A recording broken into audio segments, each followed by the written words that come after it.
Fermerët që shesin prodhimet e tyre bujqësore tek grumbulluesit, përpunuesit apo agroturizmet e certifikuara, duhet të nisin grumbullimin e autofaturave në mënyrë që të përfitojnë kompensimin 10% nga skema e re të TVSH-s, e cila synon të mbuloj pjesërisht TVSH-n që fermerët kanë paguar për inputet bujqësore si plera kimik, fara dhe fidan.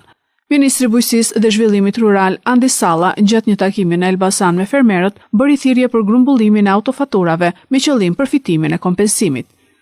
Sektori po mbështetet me një paketë të plot, pjesës e cilës është edhe skema e re për kompensimin për fermerin.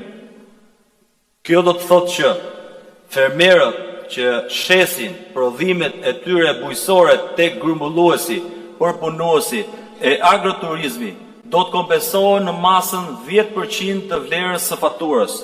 Kjo faturë do të lëshohet nga vlerësi i produkteve të tyre dhe ju i grumbulloni këto fatura dhe i dorëzoni në tatime çdo 6 muaj, ku shteti ju kthen 10% të vlerës së faturës direkte në llogarinë tuaj bankare. Ky është një mekanizëm i ri për ne, por që aplikohet në vendet e BE-s dhe do të forcojë formalizimin me qëllim përfitimin e fondeve për për modernizimin e sektorit bujqësor. Kjo është shkalla më e lartë e kompensimit që ofrohet në vendet e rajonit. Qeveria shqiptare ka vënë në fokus fermerin në disa dimensione.